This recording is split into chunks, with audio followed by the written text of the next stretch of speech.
Hey everybody, welcome into the back room. I'm Andy Ostroy. Taking the Fifth Amendment, like you see on the mob, right? You see the mob takes the Fifth. If you're innocent, why are you taking the Fifth Amendment? Only the mob takes the Fifth. Only a criminal, only a disgusting, despicable, lying, conniving thief takes the Fifth. Only someone who belongs in prison should take the Fifth, because only people who have something to hide take the Fifth. And what does he do? He takes the Fifth 440 fucking times. I don't know. I'm sure I don't have a lot of Trumpsters listening to this podcast, but if you are listening, doesn't that not make any sense to you? I mean, seriously, someone literally told you only someone who is corrupt takes the Fifth. And you guys go, yeah, okay, that makes sense. And then he does it 440 times, and you're like, oh, but it's okay when he does it. I don't know. I don't get it. Anyway, that was Donald Trump explaining who takes the Fifth, and then completely, along with his kids, who also took the Fifth hundreds of times, took the Fifth when he went to testify in New York. It's been a really busy week, Maddie and Jen, hasn't it? Yeah. Very exciting week. Great week for Biden, right? Great couple of weeks. I mean, it just seems to me that Biden has had more accomplishments in the last week and a half than most presidents have had in 4 years. I mean, let's go through the list real quick. CHIP, provides $52.7 billion in subsidies for U.S. semiconductor production and research, increasing efforts to make the U.S. more competitive with China. PACT, $280 billion, a 10-year bill, expanding healthcare. By the way, this is the Jon Stewart thing. 10-year bill expanding healthcare benefits for veterans exposed to toxic burn pits.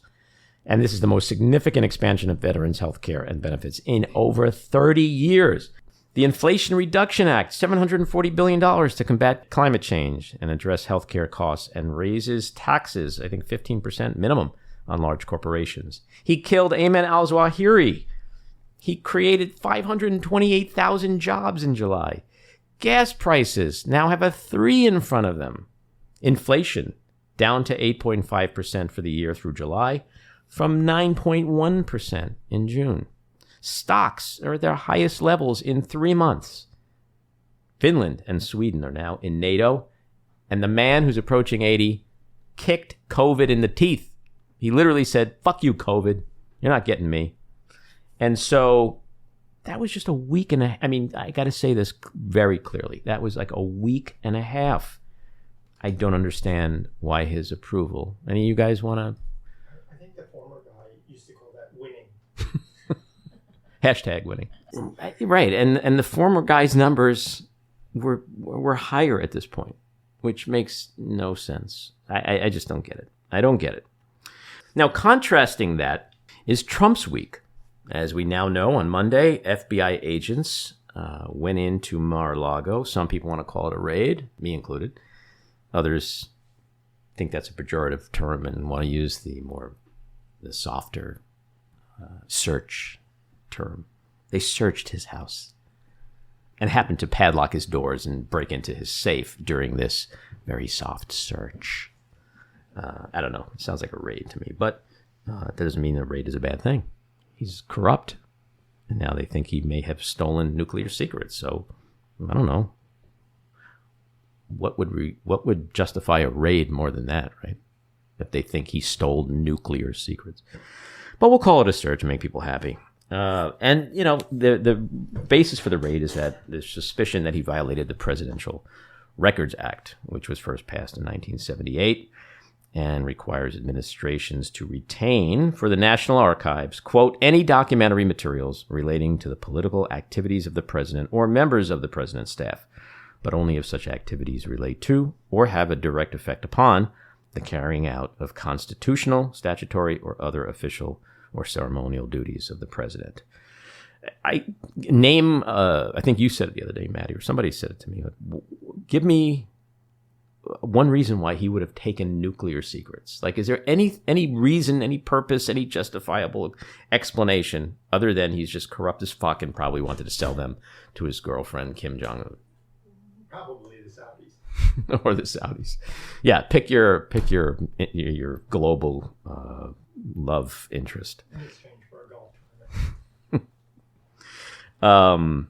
By the way, speaking of the golf tournament, I heard that like these guys are getting paid like $400 million. It's a ridiculous number. No matter how well they do. No, right. I mean, Literally. that's just crazy money to play golf.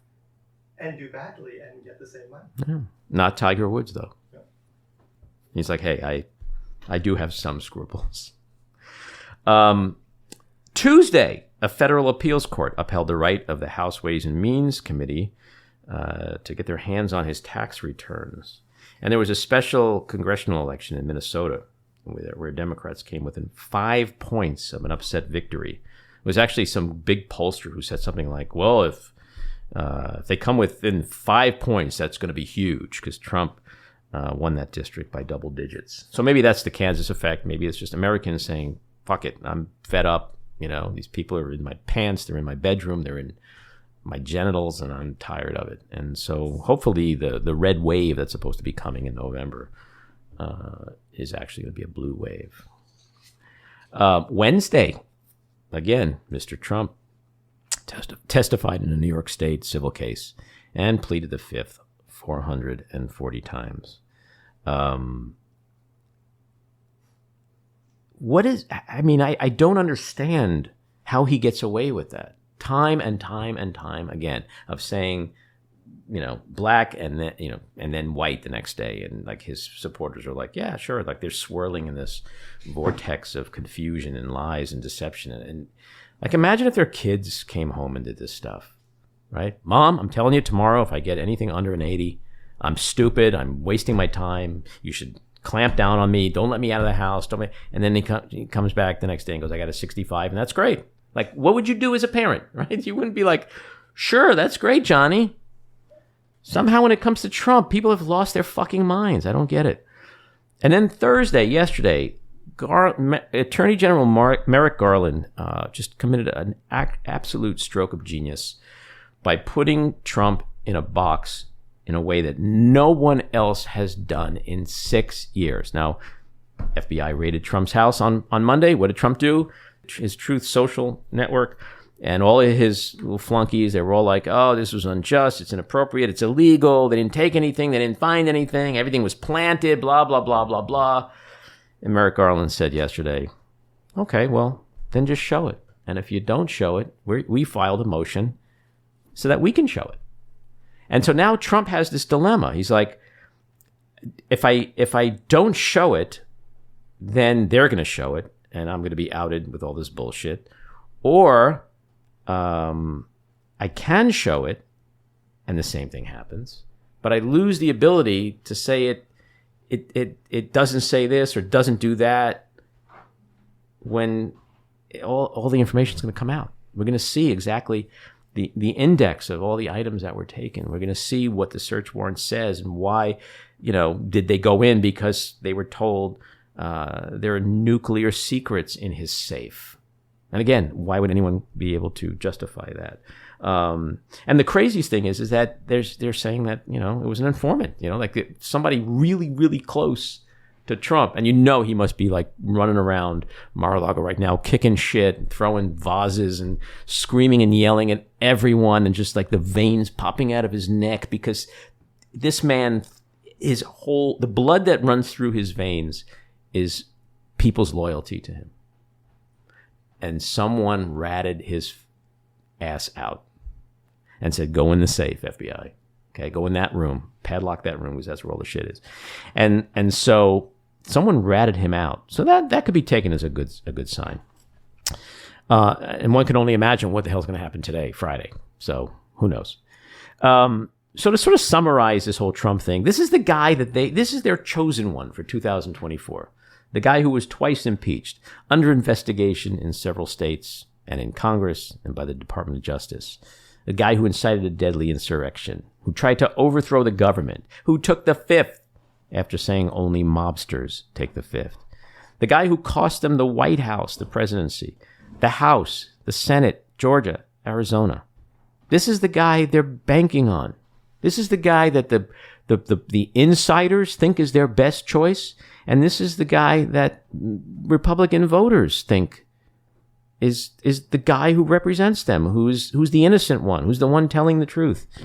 But through it all, you have to be living under a rock right now, or in complete denial, or have some other nefarious motivations if you don't think that the walls are closing in on Donald Trump. They are.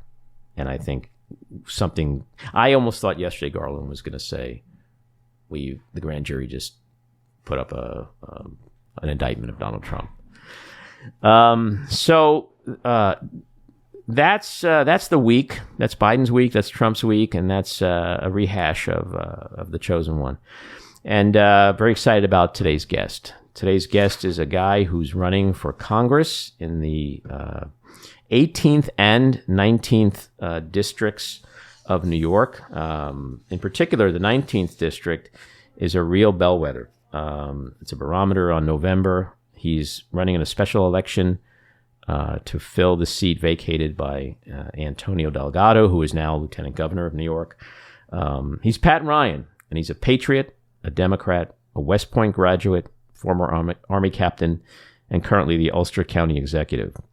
He served 2 tours in Iraq, where he led soldiers of all backgrounds in combat and earned 2 Bronze Stars. In Iraq, this is from the campaign, failure and excuses weren't an option, and Pat Ryan's leadership brought people together to get the job done, regardless of the obstacles. In Congress, Ryan will continue to find common sense solutions to defend a woman's right to choose, take on big corporations hurting working families, keep our communities safe by investing in public safety, while passing common sense gun reforms and lower gas prices while investing in a greener future. Folks, this is a very important election, and we hope you get out and vote on the 23rd in the primaries. And you can also start voting this weekend in early voting because Pat Ryan's a guy who should be in Congress. So without further ado, let's bring out Pat. Pat, welcome into the back room. Thanks for having me. So before we get into the meaty stuff, I just want to ask you about the personal life. Tell us about the kids, and do you have pets? Are you a dog person? I know it's a very explosive political question. You got to answer it carefully. Are you a dog man or a cat man? You know, I'm all in on cats at this point. My wife has converted me. So we have 2 rescue cats and 2 kids, one a 3-year-old and a 7-month-old. So our house is a complete chaotic zoo pretty much at all times, but it's a lot of fun. Well, I can certainly, that's awesome. And I can certainly relate. I have my eldest daughter, Emily, staying with me with her husband and 3 children under the age of 4. And so God bless you. I hear the chaos. I see the chaos and I appreciate the chaos. So the first thing I want to ask you is the redrawn maps are so confusing for many people. Can you help us better understand what the heck happened in New York State with 19 and 18? Yeah, it's really frustrating that something so important as voting and electing our federal representatives got kind of more confusing than it should be. But I think the easiest way that I've explained it to folks is the old district that Antonio Delgado so ably represented got cut in half in the redistricting. So the northern half is now the new 19th district, and the southern half is now the new 18th district. And as much as we all don't like change, the good thing that came out of it is both of the new districts are more democratic than the old district was. So we actually have 2 pickup opportunities to hold, and in another case, flip these seats. And I'm a big glass half full kind of a guy. So I think that in this case, that's very much the truth. Mm-hmm. And so the race is considered by all the experts, all the poll watchers, et cetera, considered to be one of the most closely watched in the country, as like a bellwether, foreshadowing of November kind of thing. What makes you the right candidate to hold the Democratic seat? And more importantly, how do you make sure voters know that these races exist, that they understand what's taking place, and are you getting a lot of help from the party in doing that? Well, thank you for your help in spreading the word here. We're trying to get out to as many folks as many ways as we can. August 23rd is not the normal time to vote for much of anything, so we're really working hard to get the word out. we're getting a lot of help to the second half of your question from everybody from local leaders, state leaders, national leaders. We just had a great organization called Vote Vets, which helps elect Democratic and progressive veterans across the country, do a big TV ad for us that's up now, helping talk about really a very stark choice here. And I think their ad got it exactly right. I'm running on a pro-freedom and pro-choice and pro-women's rights and voting rights and gun safety message and platform at a time where literal fundamental freedoms that we all thought we had secured in many cases decades ago are getting ripped away by a very extreme right that looks nothing like certainly the Republican Party when I grew up in a Republican moderate household, or a moderate Republican household, I should say. So as someone who I went to West Point, I served as an Army officer, I lost good friends in combat, people who believe so deeply in this country that they were literally willing to risk their life for it and give their life for it. And I think it's an insult to them, a direct affront to them, when these fundamental rights, starting with the right for a woman to control their own health, their own bodies, to have access to abortions, is being ripped away. Yeah, well, first, thank you for your service. I think people lose, it seems like the respect for our veterans is not what it used to be.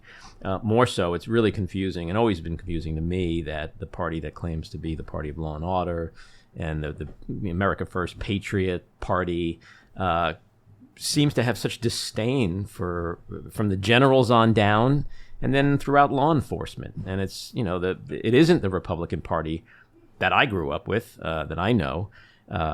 Democrats have become, people like you have become the people who say, hey, look, I went and I fought for something. Like, how do you go fight in a war and then come back and like rah autocracy? Like, it makes no sense. It's like, why enlist? Why, defend your country supposedly, and then come home and not be, for protecting women's rights and civil rights and respecting law and order. So my hat's off to you for that. It just makes one wonder, like, why would anyone want to be in politics today? Why do you want to be in politics? More so than you already are. Yeah. Well, I mean, I think it's the same kind of whatever gene or learning I had growing up of me wanting to go to West Point as an 18-year-old. I really believe we have a serious duty and obligation as citizens and Americans to do whatever we can from our different angle. It's a little bit different for everybody, to be of service and recognize we're part of something much, much bigger. And I genuinely never thought I would run for any office. I really didn't. I did the Army stuff. I started a successful business. And then post-Trump, I just felt like all the things I believed in were eroding and getting sort of taken away, and people were being pitted against each other. And I just felt like I couldn't watch. I literally couldn't stomach watching that happen. And it's only gotten worse, which was almost unimaginable 4 or 5 years ago. So when you see that, when I see that happening anyway, I just had some hard conversations with my wife to make this decision, because running for office is a pretty brutal grind. But I think it's not hyperbole to say it's existential right now. Mm-hmm. I really feel that way. It being our democracy. Mm-hmm. In your view, what are the most pressing issues facing the region right now? So I think about it as sort of two layers. Like there are these foundational rights of our democracy and freedoms that we can't let continue to erode. So we have to fight on that front. But then really it's delivering for people. And the two are intimately intertwined. I think a lot of people vote for someone like a Trump or a far-right Republican because they've just lost trust that government can actually deliver for them, can actually help them and get them and listen, really listen. So being in local government, I'm the Ulster County Executive, and Ulster's about 200,000 residents. I've actually got to see that when you can when you can actually deliver for people and do it in a unifying way, you start to win that trust back. And even some national polling shows that local elected officials, local government officials are much more trusted than federal elected officials right now. And it's because I think people can more directly see how they've helped. So the big issues in the region are really about the economic pain and pressure people are feeling right now from inflation, from an economy that for several decades has increasingly favored big corporations at the expense of small businesses, of farmers, of really everybody, working people, as the Republicans sort of sell out for profit and power over people. So a lot of the work that I focus on is I'm actually going to an event in a few minutes where we're going to do a major announcement about revitalizing a former IBM site right outside the city of Kingston that's been stagnant for 27 years. We're bringing it back to life. We're getting cleaning up an environmental mess. We're bringing in $200 million of investment, and we're going to create at least 1,000 good-paying local jobs, most of them green jobs in the future economy. So that, like, really delivering in that way is the only way that I think we can win back trust. So on the way here this morning, I was listening on an oldie station, and Bobby Vinton's Blue Velvet was just ending, and then the announcer comes on and he goes, Pat Ryan today is announcing his inflation relief plan. And he goes into a whole thing about, so you want to talk about that? Tell us about the plan. Yeah, thanks. I should have queued that up myself, so thank you. Yeah, so like I said, I mean, talking to people around this district, they are feeling unprecedented pain at the pumps, at the grocery stores, at housing costs, healthcare costs. So at every level of government, we need to do what we can. So the Federal Inflation Reduction Act obviously is huge in cutting healthcare costs, prescription drug costs, and also driving investments in climate and green jobs. We wanted to, at our level of the county government, step up and do our part. So we actually proposed the biggest tax cut we've had in 40 years. Actually, the year I was born, 1982, was the last time we had this big of a tax cut. We are also proposing eliminating all fares for everyone on public transit so that people can get around. We're providing direct cash assistance for food and groceries to 27,000 households in the county.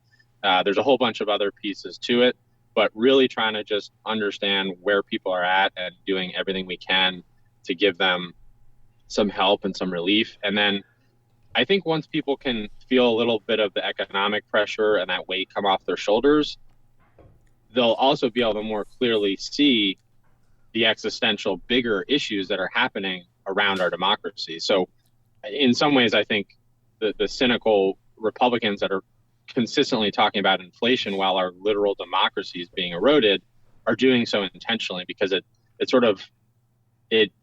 takes advantage of how much pain and pressure people are feeling.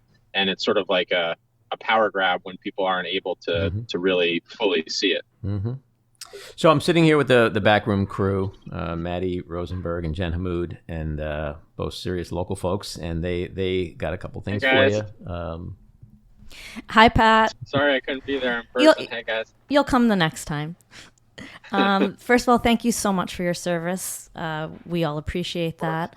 My question is, since we're broadcasting from the back room of the Epicurean, which is a store that features local goods, can you tell us a little bit about your initiatives and ideas for the ag economy here? Yes, one of the tenets of our inflation relief plan is actually at least $2 million in direct grants and relief to our small farmers, and that have really, certainly in the last few years, but for decades, really been getting squeezed out and pressured out by big ag as the federal government props them up with billions of dollars in subsidies for these mega farms that are mostly sharing those profits everywhere but here at home.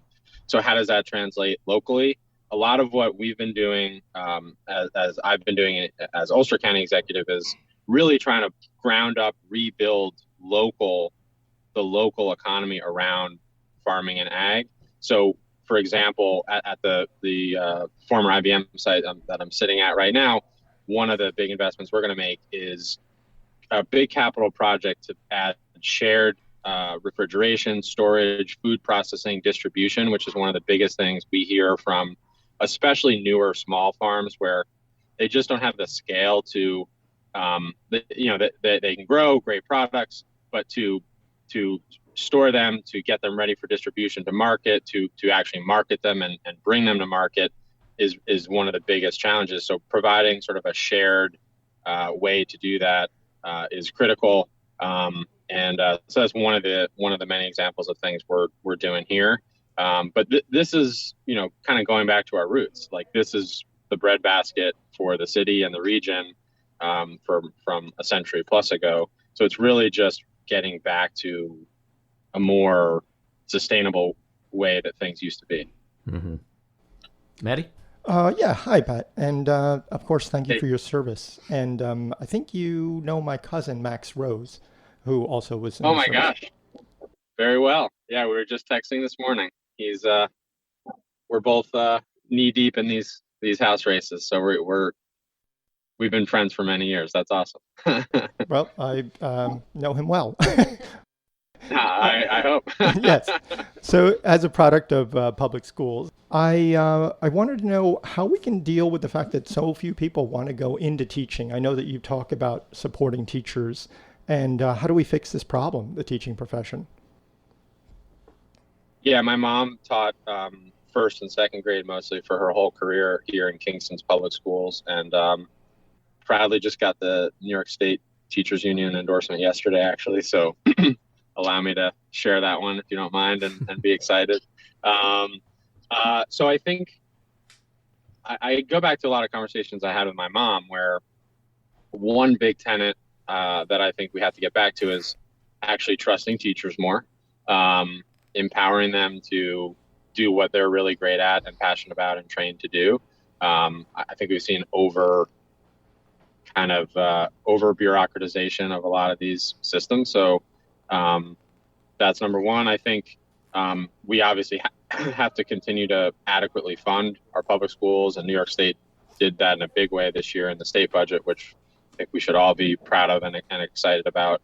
But I think zooming out, like looking 20, 30 years out, we have to recognize the big imperative for us is, I believe, healthy competition with China, and recognizing that if we don't retool all of our systems, our education system, our economy, our industrial and trade policy, our infrastructure, a whole lot of other things, we're just going to get absolutely outmaneuvered and passed by them, and in a way that could even lead to violent conflict, as has happened in centuries past when powers are sort of rising and falling. So I think there's real national security implications to pretty fundamentally looking at how to rethink education. I think the trades in particular, and pushing and encouraging more folks to go into the trades and other kind of non-traditional, non-liberal arts, higher ed is absolutely essential. So those are some high-level quick thoughts. Getting back to the primary, it feels like you're running in about 14 different races. I know it's only 2, but it just feels like way more than normal. But yeah, you have anything you want to say about your opponents, your many opponents? Yeah, so we're really focused on this special election that's happening on August 23rd.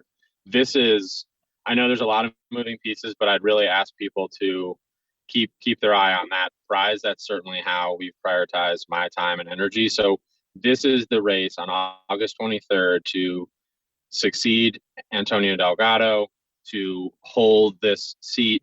It is the only House special election in the country after these seismic Supreme Court decisions on ripping away the protections of Roe, on putting more guns on our streets and dismantling the EPA, and before the midterm. So, you're saying earlier, Andy, that this is a bellwether. I mean, it really is.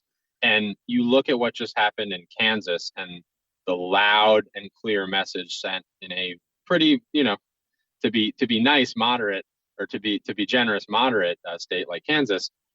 That kind of momentum and energy we have to carry into this special election.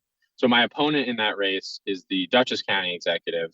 And on all of these critical national issues, he is just diametrically opposed not just to me, but I think to the vast majority of the American people, certainly the people in this district. So on women's reproductive rights and access to abortion, he is vehemently against those things. He voted dozens of times to cut, for example, Medicaid funding from New York State for reproductive health services and abortions. He's against the state legislation to codify Roe v. Wade, which passed anyway, despite him, thankfully, in New York. On gun violence, in the wake of the Supreme Court decision, he refused to even comment as New York's concealed carry law was overturned by the Supreme Court and has an A rating from the NRA. So we know exactly where he'll be on that issue. Even in Dutchess County at the local government level, he refused to sign off on a bill that would have just required safe storage of firearms in Dutchess County. In Poughkeepsie in particular, where there's a huge and growing problem of gun violence. So on those issues, on environmental issues, on really all those key issues, he is out of step, I think, with the district and the American people. And ultimately, I think he's in the pursuit of power and political gain. He's someone who's been in office since he was 18 years old. I think he's sold out to the far right of the Republican Party, and that is a very dangerous thing to do and a dangerous proposition for our democracy.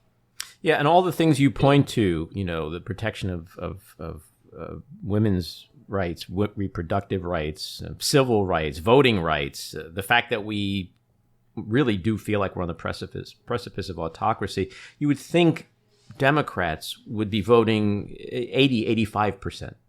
It's just astounding to me that we're still stuck in like the 55-60% levels with what's at stake. So hopefully we're going to see that change a little bit on the 23rd, or a lot on the 23rd, and certainly in November.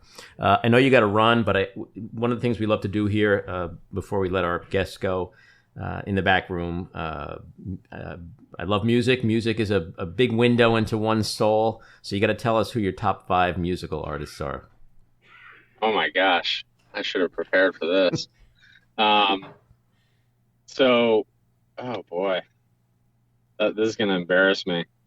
I used to see so much live music, and now I'm like a lame dad who doesn't get a chance to do much of this. So I'm going to go back to like, don't say Blippy. Some of the best, some of the, what's that? Lots of Blippy. Yeah. So right now I could sing every Blippy song for you, certainly.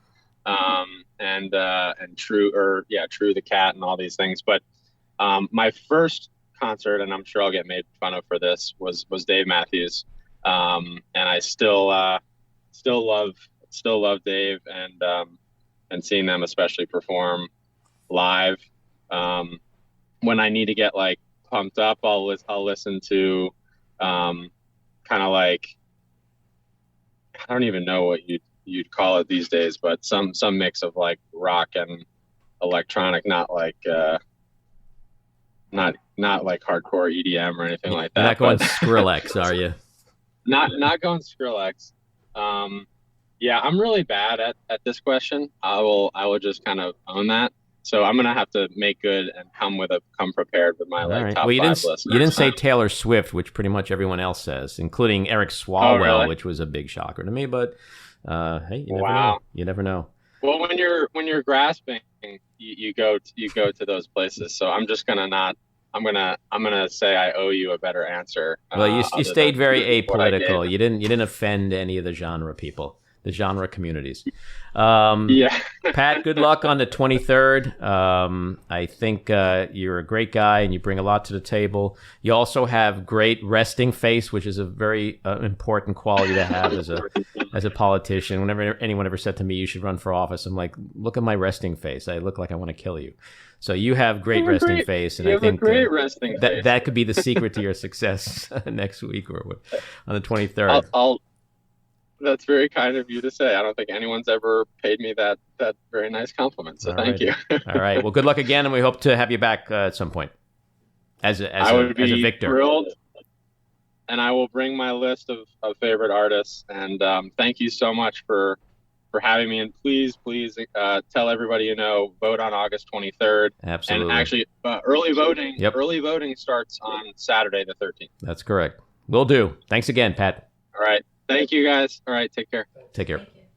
So there you have it, episode 11 in the can. We'd love to hear your thoughts, so leave us a message at 845-307-7446 or send us an email at backroomandy@gmail.com. And you can follow me on Twitter at Andy Ostroy. Thank you, Maddie Rosenberg, Jen Hamoud, Cricket Lengyel, Andy Hollander, and a big thank you again to our guest, Pat Ryan. And people, please do not forget to vote in the August 23rd Democratic primary.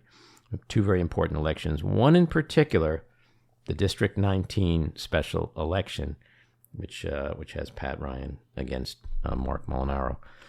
Very, very important, not just from a local standpoint, but nationwide. This is the race everyone's watching. Again, because it could be a real barometer for what's going to happen in November. We cannot afford to lose this seat. We cannot afford to lose the House. So early voting starts tomorrow. It runs through the 21st. You can find out in a matter of seconds where your voting place is. So please do that. Please vote early. Please vote. Everybody vote. Let's see 70, 80, 85% turnout. What more do we need? We're protecting democracy, and we are protecting the rule of law, and we are trying to make sure that men, women, children, babies, old people, poor people, sick people, people who want to go to school, et cetera, have all of these things. And unfortunately, there's only one party that's giving that to you. You can really just, you can look that up. It's not too hard to figure out which party has the working class, the middle class, science and global warming, and et cetera, the environment interests at heart. So do that again, the 21st, tomorrow through the 21st, and the primary on the 23rd. So with that, keep your eyes on Washington, Hollywood, and your own backyards, and we hope you'll join us again next time. Have a great week.